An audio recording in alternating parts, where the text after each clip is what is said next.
It's Filament Friday. They came in yesterday. I'm just opening them Saturday morning.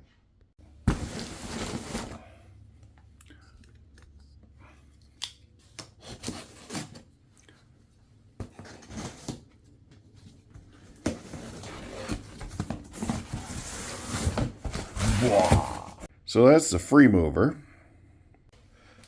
Ooh.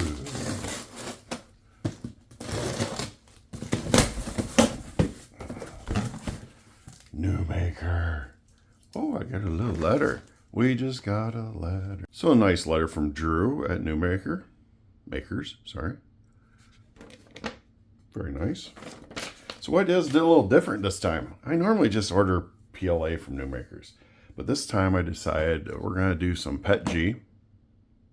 And this is for my production stuff. I got a bunch of PLAs over here for some other things. And then I bought, a wood, which I haven't tried of theirs. I bought an ASA.